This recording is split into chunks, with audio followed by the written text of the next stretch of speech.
Hello, everyone, and welcome back to another episode of the EUVC Podcast. Today, we are talking growth, momentum, and vision at Notion Capital. I'm joined by Stephen Chandler, as before, co-founder and managing partner at Notion. And then later in the show, we turn fully the spotlight to Jess Bartos, their new partner hire from Salesforce Ventures, and Stephanie Opdam, a long-term partner now fully focused on the growth strategy. Before we start the show, a quick note. If you're building or running a fund, you know it takes the right partners. At EUVC, we only work with sponsors we truly believe should be part of your tech stack. Please do take a moment to hear about them. And if you do, reach out, mention EUVC. It's the best way you can support what we do. Thank you so much. Starting off, HSBC's innovation banking. If you're a founder, a scale-up, or a VC, you need a bank that actually understands your world. HSBC Innovation Banking backs innovation globally, from seed to IPO. And if you ask me, a strong banking partner like HSBC belongs in your stack. If your portfolio companies are scaling, they need infrastructure that won't slow them down. Google Cloud Starter Program offers $2,000 to $350,000 in credits, plus technical support to build better and faster. It's a key boost every fund should bring into their ecosystem, and oh my God, are we thankful to be partnering with them. Now, legal is a space you cannot lag on. Legal needs to move at the speed of venture. Goodwin's team has decades of experience with startups and funds. They're trusted at every stage from formation to exit. Goodwin definitely is a legal partner every serious manager should have in their stack. For Luxembourg-based VC, PE, and fund-of-fund managers, modern funds means going digital. Fundcraft gives you a full-service, digital native platform built for today's European managers. It's a must-have if you're scaling smart. So we all hear about the Middle East. How about you go there? From AI to deep tech to sovereign fund, Skytech in Dubai is where global future of tech gets negotiated. It's not just a conference, it's where East meets West, capital meets innovation, and the bold set the agenda. If you're playing on the global stage, join us going to Skytech this year. If you're gearing up for your next fundraise and want a placement agent who truly understands emerging managers, reach out to C Funds. They're a boutique placement agency that has helped GPs across Europe raise capital from top-tier LPs. We've been on the other side of the table here. They are actually good ones to work with. So I do urge you to go to cfunds.io to go and check them out. And hey, before you go, if you're looking to discover startups, raise capital, or connect with innovation leaders, do check out dealflow.eu, the EU-backed platform bridging founders, VCs, and corporates. There's no better place to find the startups that have received significant funding from the European innovation ecosystem. This was their finest hour. Tear down this wall. It's more than just an alliance. This is a union of values. Let's start acting. This show is not investment advice, and the hosts of this episode may be invested in the funds and companies featured.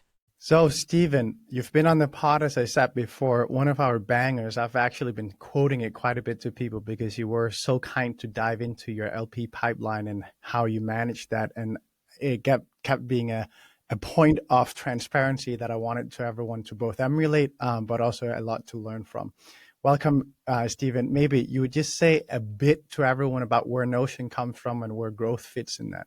So we are a 16-year-old firm set up in 2009. We are a team of ex-operator entrepreneurs who built a number of SaaS companies together and made the jump across to being investors. Our primary focus when we set up the firm was really as an early stage, mainly Series A investor in B2B software companies. And that's remained true to our heritage throughout. So we're now currently investing from our fifth vintage venture fund. That's a 300 million euro fund, was oversubscribed at the hard cap. It was after doing that one that we last had a chat, Andreas. So nice to catch up again. But that's the strategy that we're best known for. We have been adding to that our secondary strategy or a strategy in growth. And that started really in 2016 with our first opportunities fund. Since then, we've raised two further ones. So today we're talking about our Ops Fund 3. And we've really evolved the kind of language we use. We call it Growth Opportunities 3 because it has the mandate both to invest in our venture fund winners at the growth stage. So cherry picking the best venture assets as they move into growth stage, but also has capacity to do outside deals, either that we missed at the early stage or that we didn't get into or that we didn't choose, all kinds of reasons.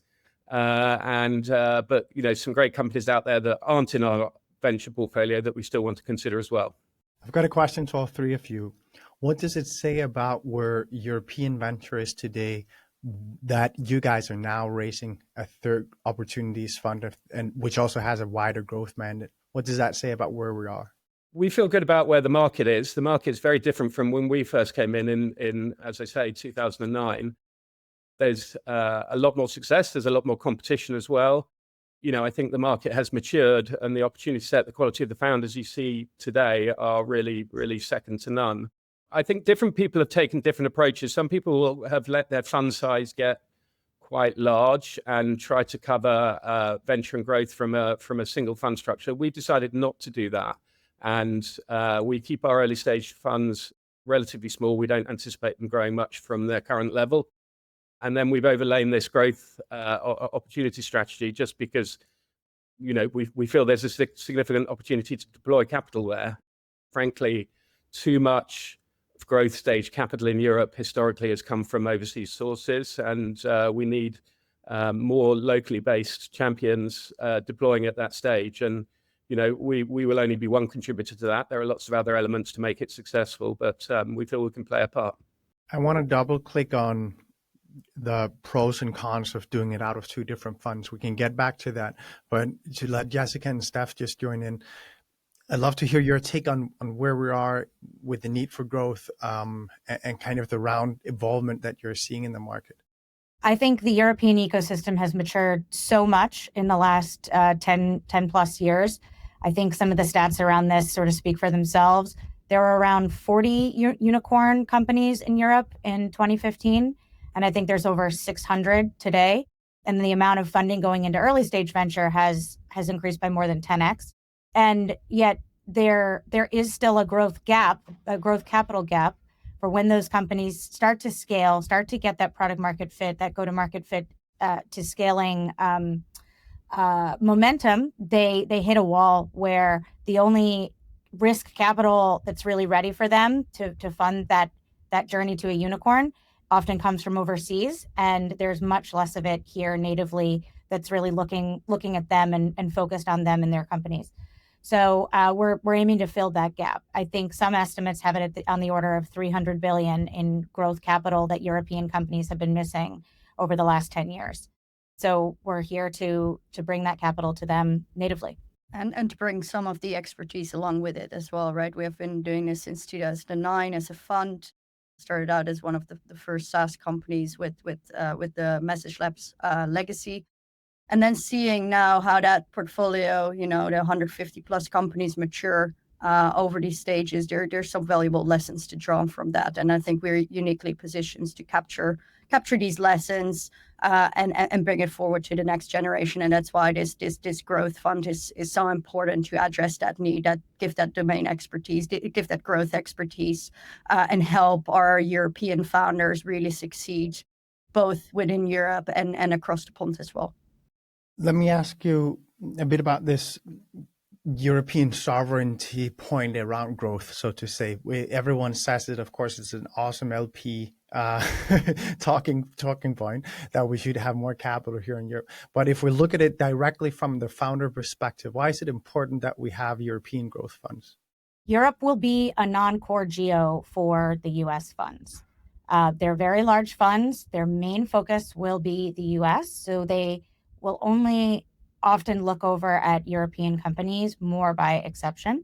And then when they do make investments, it's a relatively small portion of the portfolio, and they tend to be smaller check sizes than the amounts they may be investing in mega growth deals in the US. And you only have to look at the size of rounds that US AI companies are raising now and the size of some of those multi-billion-dollar growth funds to see the difference in scale.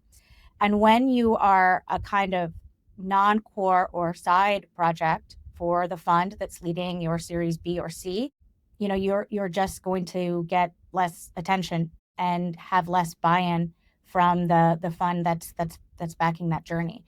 So I think there's absolutely just practical reasons to be at the top of the priority list for the fund that's backing you with the B and C, and have some of that buy-in that would come from capital closer to home base.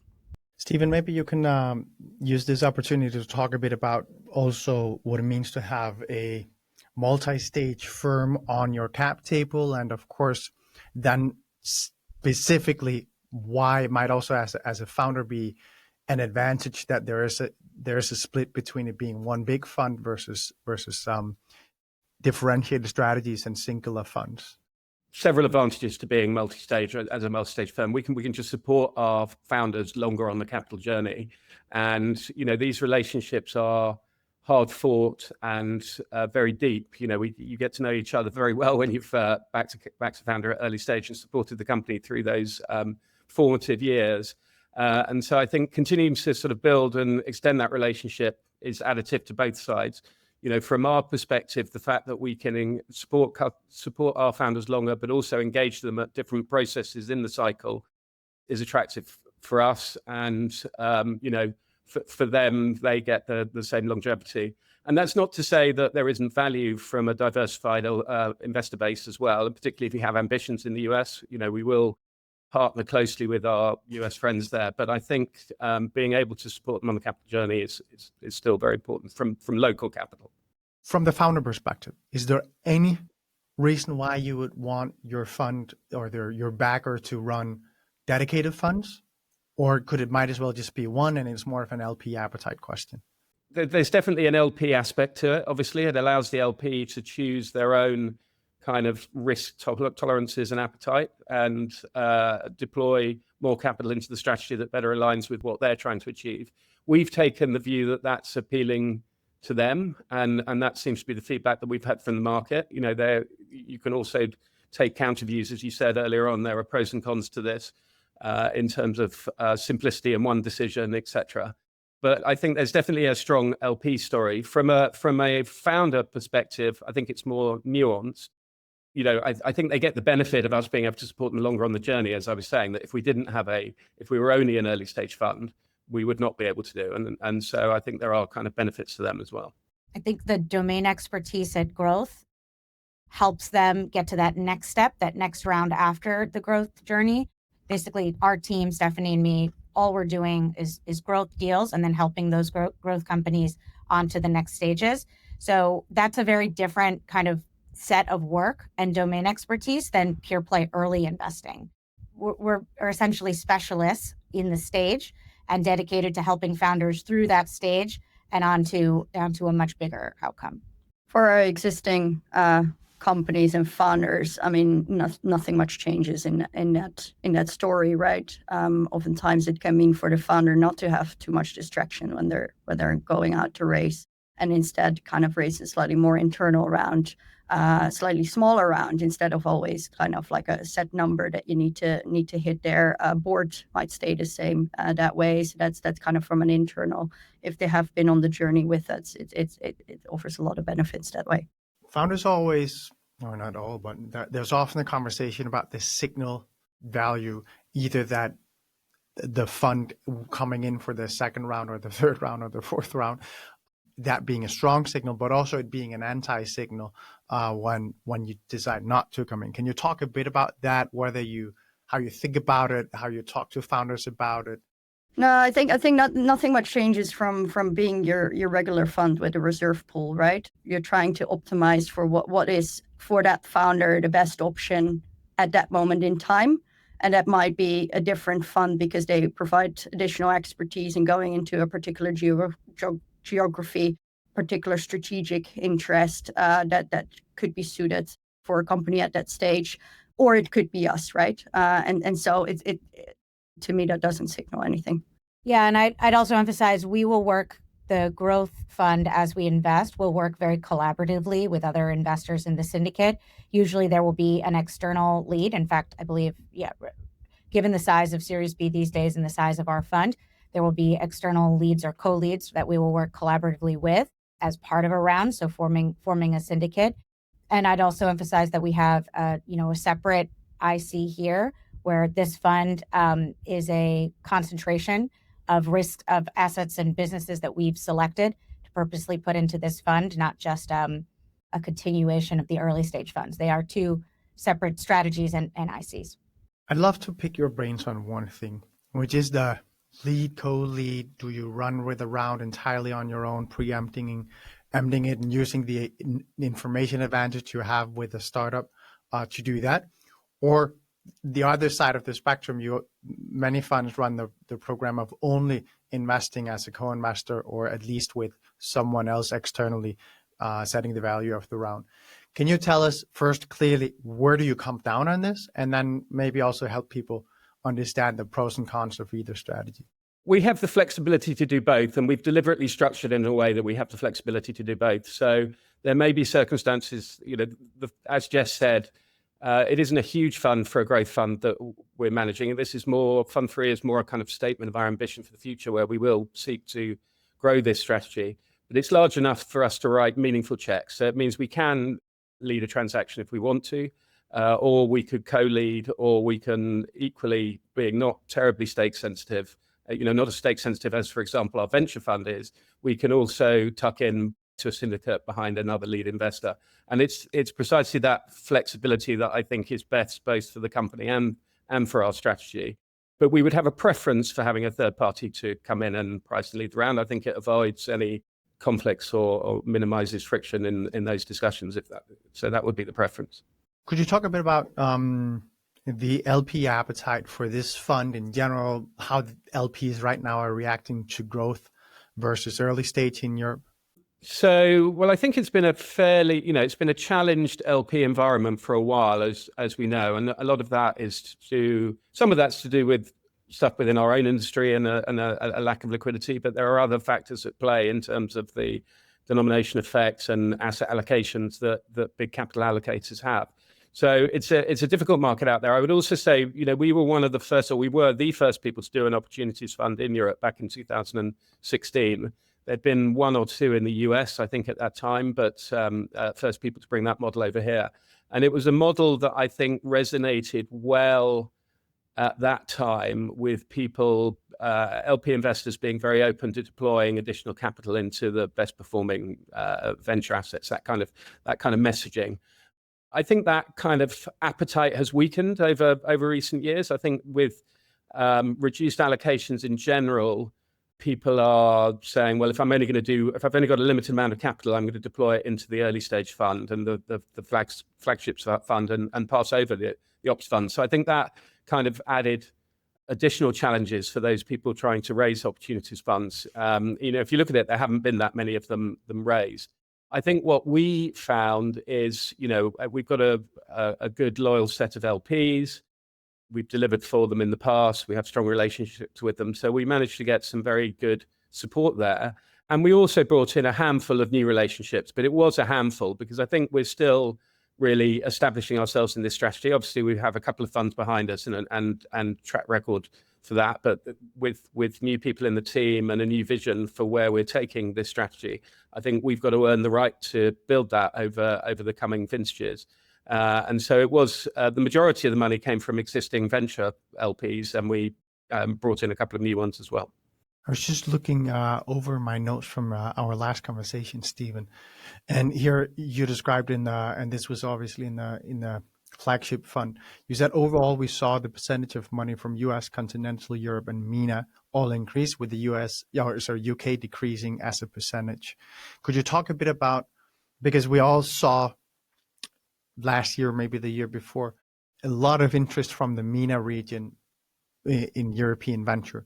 Do you see that continuing? Do you see it maybe stalling a little bit? No, I see it continuing. I think you've seen moderate sort of asset allocation headwinds across all geos. Everyone's had challenges on the back of the kind of COVID correction. And I think MENA is no different from other regions in that regard. In terms of our personal mix, for this fund, it reflects the mix of the broader early stage fund. So we continue to have support from all regions. We expect that to continue. We haven't noticed a downturn in one more than other, I would say. I don't know. Have you spoken to Asia in connection to this? How important is Asia to you? Not very important to us historically. We haven't really marketed the firm in Asia or got mainstream Asian LPs. Something in our ambitions for the future potentially, but not somewhere where we spent time historically. So not in this fund or in our flagship fund. To those wondering why I asked that question, I hear a lot about Japan and Singapore being very interested in European ventures. So that's why I just wanted to see if you had a feeling on the water there. I heard the same, and we have had a few conversations with people, and there is some appetite there, and I think it takes a while to build those kind of bridges and relationships. All right, now let me ask the three of you about the 4 thematic buckets or sector lenses you're using. Just in terms of trying to simplify the way we view the market, we've talked about knowledge, money, labor, and machines. And really with knowledge and money reflecting our historic focus areas of SaaS and fintech, respectively, where we have a long-standing pedigree and have had a lot of degrees of success. And then the other 2 areas being labor, which is services and software, so the kind of ability of AI to replace humans and professional services and labor in that regard, something that wasn't really possible previously. And then machines being software in the real world, where it interacts with hardware and other parts of the market, so including things like drones and robotics and precision engineering and those kind of areas. So that's the way we've tried to categorize the market. And we've had a good degree of success in the formative 2, as we said, but the latter 2 weren't necessarily within our ambit until more recently. But AI, as the new kind of replatforming and super cycle going on, has opened up significant opportunities in those markets. And when I say significant, because you're able to capture more of the overall value chain in those areas, not just the kind of pure software element of it, they are very, very large markets, significantly larger than the formative 2, and definitely kind of $1 trillion markets. So we've made a number of investments in those areas already that we can talk about if we have time to get onto. But certainly a development that we think is super interesting and opens up all kinds of opportunities for us. The way we see it is, AI is the new super cycle, but in some ways it's also a continuation of the software super cycle with the automation that AI can deliver on, fulfilling the promise of what we said when we said software is eating the world. Now we can finally deliver on all the potential of how software can replace human services or human work, and even replace or augment machine work, and augment or change money flows as well when thinking of the money vertical. So we see it as the next super cycle, which we're in the early innings of, but also a continuation of areas where our expertise has always been. So labor and machines is a bit of a rewrite of deep tech, at least parts of deep tech. And I asked this question because on Thursday, Friday, I was moderating a conference on robotics here in Denmark. I come from a robotic city, and for that reason, I try and help whenever they ask for something. We had a lot of discussion around generalists coming into hardware and the trouble of finding generalists that truly understand hardware, because right now it's not difficult to find a generalist that's excited about hardware, but it is quite difficult to find one that understands the journey and the importance of, as an example, being able to underwrite a bridge round and not thinking it's necessarily a death sign that there's the need for a bridge round, because that's just the name of the game when you're dealing with hardware and technological development typically. We see the labor and machines verticals as always being integrated with hardware plus a software element, or human labor plus a software element. I wouldn't say we're doing deep tech in that we're underwriting pure scientific breakthrough and technological innovation that is many years from commercialization. We're more thinking about how can software be integrated much more deeply with hardware and then deliver transformative products. One example of that is sort of the breakthroughs in computer vision and how computer vision can now be applied with LLM and large vision model and large action model type technology. So for instance, when you used to have computer vision recording a particular scene, you would then need to analyze that data and apply it in a rules-based way in order to glean some insights from it and then turn that into an outcome for your customer. Now these large vision models can really look at a scene the way a human would and reason over it without needing to rely on fixed rules. That is a breakthrough that can really unlock a lot of new applications of something like computer vision. And I think that's more of what we have in mind. Yeah, so there's going to be a lot of commonality in the stuff that we were doing previously. We're still looking for a lot of the same characteristics. I just think that, as Jess said, I wouldn't say it's too like deep tech in terms of very, very early prior to commercialization. We tend to be a post kind of commercialization investor in terms of when we focus. So some examples, for example, that we've done in our portfolio so far, I would say like Cogna, which uses AI to develop precision software to solve, a business need within a large, often kind of more mature industry, so utilities or something like that. Really, they're replacing what would have been done traditionally by a systems integrator who would go in with a project plan and charge a professional services fee for pulling that all together. And they're going and doing it much quicker in a much more deliverable way, and then effectively creating a bespoke SaaS product that is then monetized in the normal kind of recurring SaaS model, but doing exceptionally well in terms of customer satisfaction and delivery of value and speed to value and all of those kind of things. So, that's just an example of something that would sit within the labor vertical as we described it. And I think a large part of that is also humans being, in a way, unable to do some of these things anymore. They take the case of resistant AI, where, fraud is happening through by utilizing AI, making fake utility bills or fake receipts, what have you. And the only way to capture that is by utilizing AI for the good here, using it as a security system, because humans won't be able anymore to witness what the difference is between a fake generated utility bill and the real one. And so it kind of becomes more on like, hey, how can you utilize AI to combat some of the bad that's happening there as well, in addition to that. And so, yeah, we always play to our strengths, right? Our software is our strength. And that's what we're trying to look for in every investment that we're doing. Stephen, I want to ask you one final question, and that is, where is Notion headed? What's the next thing that we should expect from Notion? So, as I alluded to, we don't anticipate particularly growing our venture fund. We think we've got the strategy right sized for the opportunity set we're going after. We obviously will continue to raise funds within that strategy and deliver value for our LPs and support our founders. I think this new growth opportunities fund is, much more of a status of intent, of our ambitions, if you like. Hiring dedicated members into the team, and Steph moving across from the venture side to focus on this, really reflects the fact that we see substantial upside and growth in that strategy. I think it's about building our track record and earning our right to compete. I recognize that our brand and heritage is on the early stage side, and we're still learning as we go. But we also do have a great deal of experience, both within Notion, given our history at the growth stage. So many of our companies have gone on to be successful as growth stage companies, but also bringing in talent like Jess to further augment the team and bring their own expertise and experiences to bear. So I think with that, we put ourselves in a much better place to really grow that strategy over the coming years to a kind of similar size to our venture fund would be the ambition in the next cycle.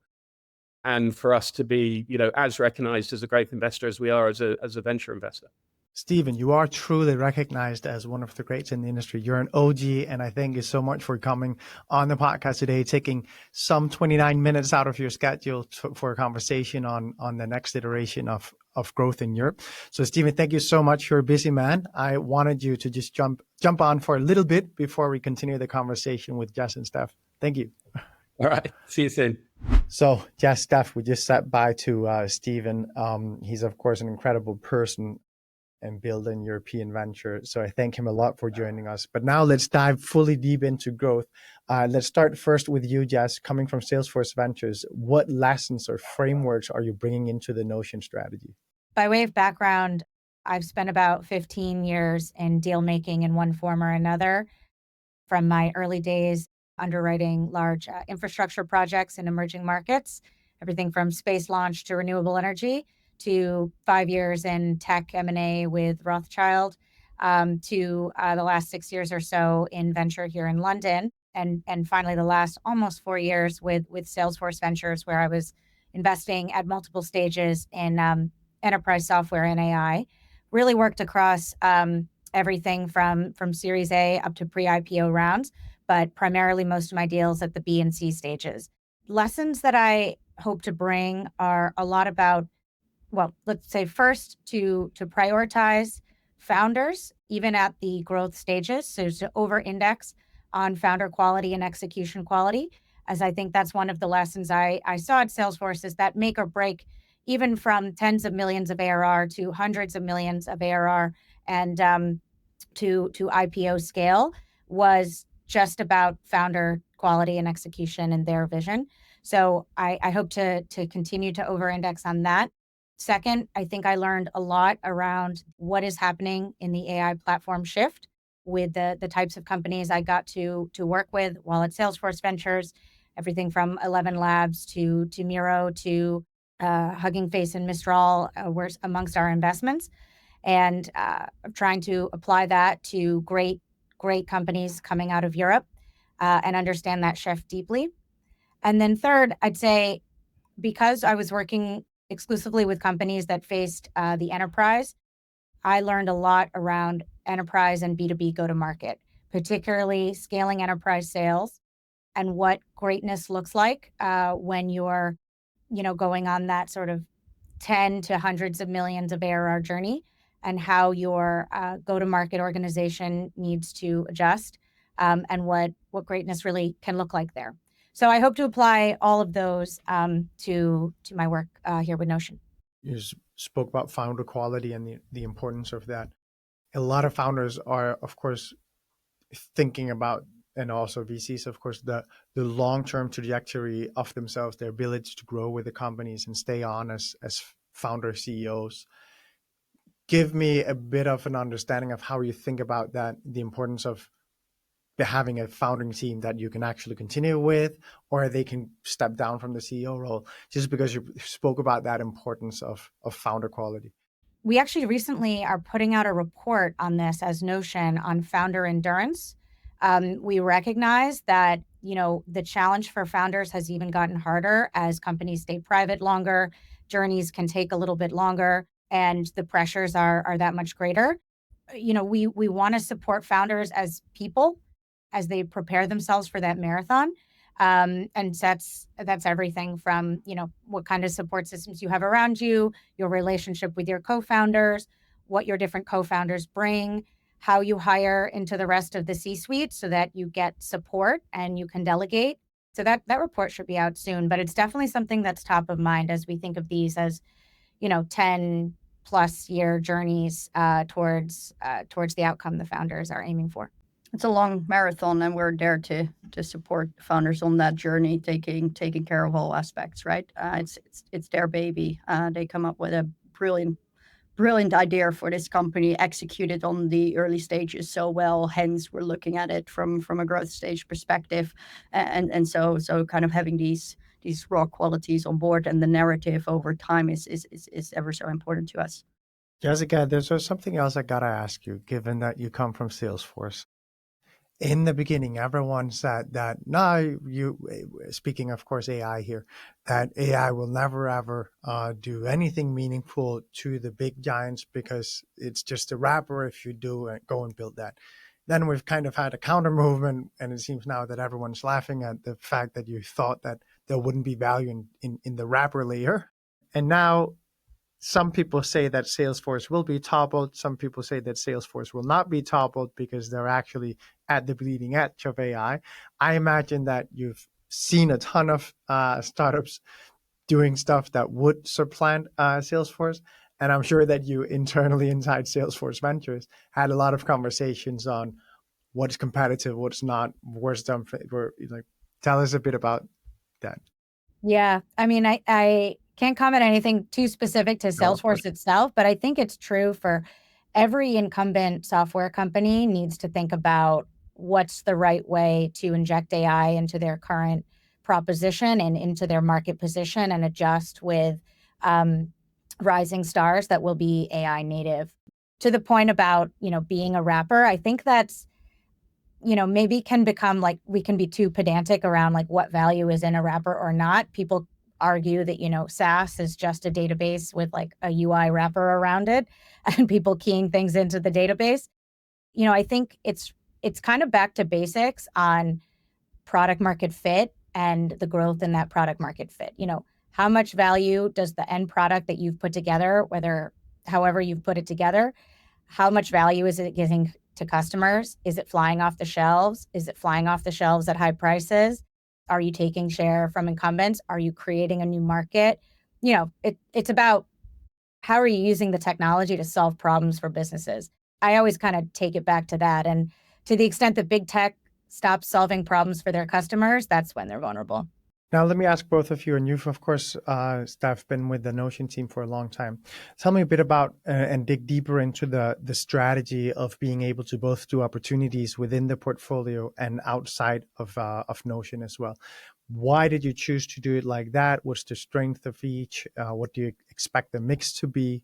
Yeah, I think, the intern or venture portfolio forms such a nice benchmark for us, right? In that respect. So, we have been doing this for the last two growth funds as well. This third opportunities funds, and it's ever so helpful to look at like the assets that are coming through the ranks and the rich set of data that we have and the rich stories that we have to draw from, to kind of say like, hey, we back the strong kind of companies that are entering that scaling stage from our existing funds, and then be able to benchmark it nicely outwards for the few opportunities that we have kind of either missed at the A, or where we didn't see it at the A, as in didn't see the potential of these companies at the A, right? And so that for us kind of builds a nice basis on hopefully like one of the top performing funds in Europe in the growth stage. Tell me, both of you, about how you diligence a growth company. Like, what should people understand about the process of a firm like yours when you're looking at a growth opportunity? I think to some extent, you can obviously look into metrics, but I don't think that's bringing you necessarily anywhere. It's something that you do as part of the diligence, as well as the team, etc. But I think in this new era, you're kind of starting to look much more at, hey, what is ARR comprised of? To what extent is it truly recurring? To what extent can you see users getting more value out of the product over time, right? And something that wedges them into this particular company versus others. And so there's a lot more focus right now on what does retention look like. That's something we're honing in on. The other thing is what do the margins look like, right? Hey, to what extent do you need to kind of keep pushing the product in order to stay relevant? To what extent can the product development like enhance the value that you get out of it?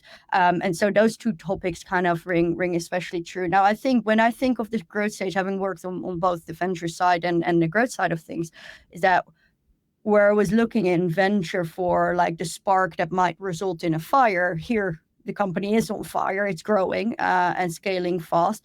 Now you're starting to look at like, hey, this is great, but the teams are getting bigger. How do you drive everyone behind the same mission? And so something that we have started to hone in on, and also where we publish quite a bit of research on, is that build stage where, the repeatability kicks in. To what extent can you see the repeatability across geo expansion, across your sales strategy, across, not the first upsell, but it becomes the second, the third, the fourth, the fifth upsell. And there is a process in place. There is a repeatability across the organization in all these different aspects, in hiring right talent. To the extent that the moment something is repeatable, it becomes a habit. And the moment something is a habit, people kind of enter your business, getting used to these habits and kind of doing part of it on autopilot. And so there's these little slivers that you start to see where things are running on autopilot, where things become repeatable. That's where you say like, hey, this is a stable organization that we can potentially back. And on the back of that, you can still do a lot of innovation, but you need to have some stability. When the house is on fire, you want to keep it on fire in this case, but you want to have it managed, right? And so that repeatability aspect is something that I extra honing on when looking at companies. As a supplement to that, I'd add three things. First is I think we look at the ability of the company to be, a very large outcome by going, multi-product, ability to take their vision to the next level in one way or another, or go multi-geo. So how does it become, not just underwriting sort of a Series A business, but underwriting a Series B business is about something much larger, and belief in the ability of that initial spark, as Stephanie put it, to become something that has a broader reach, whether it's across geos, products, or other channels. Second, I'd add we'd look for how has the founder demonstrated that they really are a center of gravity that can take this all the way. And we like to see that a founder is able to storytell, to attract capital, to attract customers, to deliver gravitas with customers and stakeholders, to attract the very best-in-class talent, A players. So we definitely look for their track record of execution along those lines. And then I'd say finally, oftentimes we see for companies to become really big, they need to move up market one way or another. Maybe if they're in the SMB space, moving towards mid-market or upper mid-market or even enterprise. And we look for signs that they are setting themselves up to do that well, which is its own sort of skill and domain of enterprise go-to-market and serving very large customers.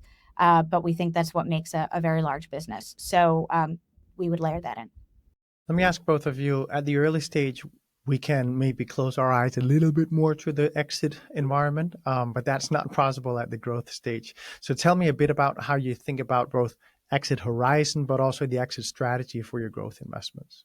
Yeah, so we're still very much aligned. I mean, we're coming in at Series B to D stages, right? As in, we do expect companies to raise another successful round after us. So we are a little bit removed. We give it quite some years before thinking about that potential exit opportunity. I think now the IPO markets have started to open up.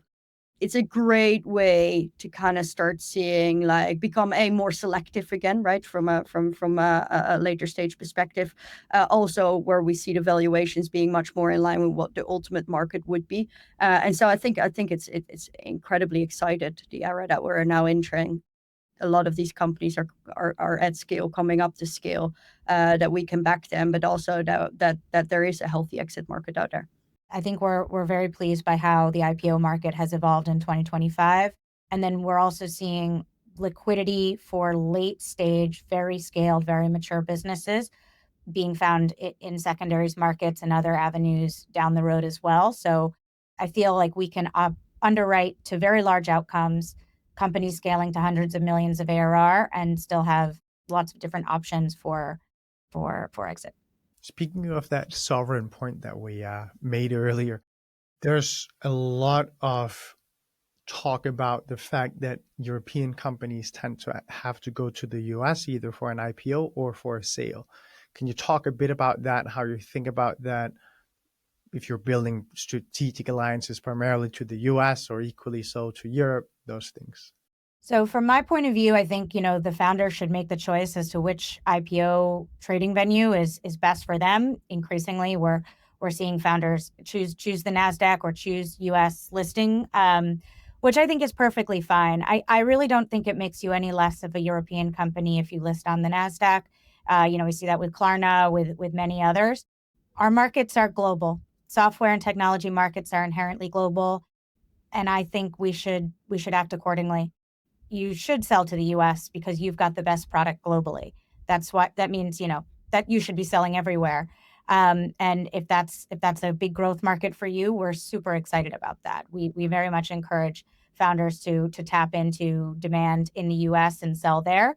And I think it doesn't make you any less European if you list on the NASDAQ.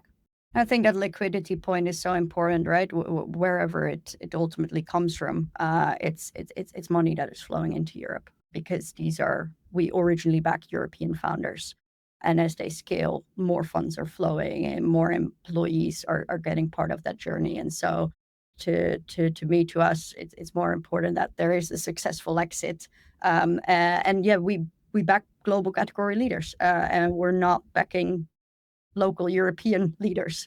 We always look for that next step, and so it's still a journey that you want you want to do. You've shown yourself in multiple markets within Europe to be very successful. And then you're looking at the next big TAM. And that's most often, not always, but most often that is the US. Before we close, is there anything that you feel we should have covered? There's so much to talk about. I think maybe very briefly, Andreas, because I'm conscious of the fact that I've not done an intro, which I think is quite important maybe for your listeners as well. But the reason why I moved from venture to growth and kind of partially to showcase what a great opportunity we sit on is that, I started out on the Series B to D stages when I was working in debt markets, giving out loans to technology startup companies, co-invested with Notion into the likes of BrightPro, into Muse. Those were very early stage companies still back then, but a stage after Notion invested. And to some extent, you now see that story so much coming full circle again. When I joined a venture fund, investing in the likes of Upvest, and now seeing them recently enter the growth fund, that's just ever so valuable. You see that ecosystem in working, and for me, it has been kind of about coming full circle, but also for these companies, right? Seeing them enter over the couple of years that I've been in venture. Now quite a few, they start to really, really mature. And I think that is ever so valuable for both the narrative that we have internally, like having me seeing the venture market, knowing which assets in the coming years are coming up to that stage, having seen what sticks, what doesn't stick, but originally coming from that growth background is so important. And then if you look at like funds of the future and where success comes from, if you look at other multi-stage funds that have done so successfully, they've done that both that internal kind of promotion of people into their funds, but also with Jess coming on board, this is great. Having both a bit of the US expertise, as we just talked about, how important that is, but also the growth remit gives us a nice combination. And yes, we kind of, this is our third opportunities fund, which means we have done fund 1 and 2 pretty successfully. And so we've had like many learnings from that, the positive learnings in that we're doing something right here. We're doing something very right, and there's a market for it, and we should capitalize on the opportunity and help founders really become global category leaders, and hopefully earn us the reputation that we have played a pivotal role in supporting them on that growth journey, and build the reputation as a fund that we're great people to work with, which then hopefully leads us into a top quartile performing fund, right? And so I think that's kind of part of the story that should resonate in the market, and that makes founders choose us quite often. I think you're absolutely right, Steph. It's beautiful to see how the European ecosystem is growing up, and it's not just on the founder side or the exit side. It's also, of course, our great firms that are becoming even greater firms and even bigger firms operating across the value chain.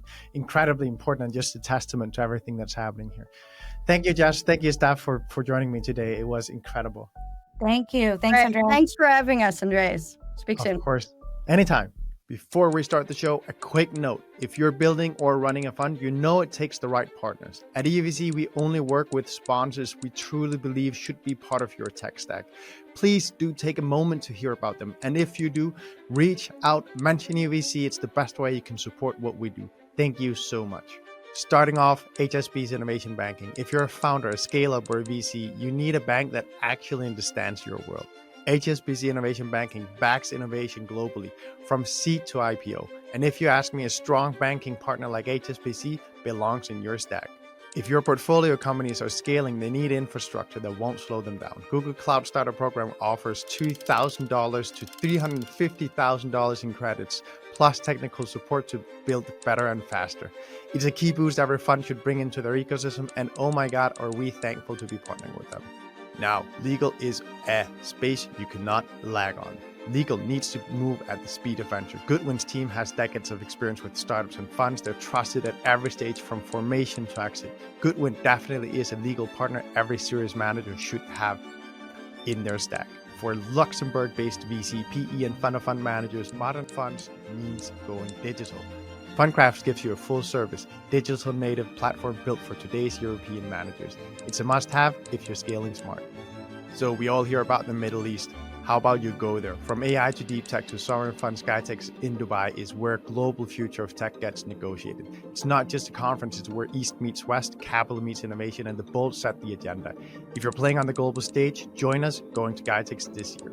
If you're gearing up for your next fundraise and want a placement agent who truly understands emerging managers, reach out to C Funds. They're a boutique placement agency that has helped GPs across Europe raise capital from top-tier LPs. We've been on the other side of the table here. They are actually good ones to work with. So I do urge you to go to cfunds.io to go and check them out.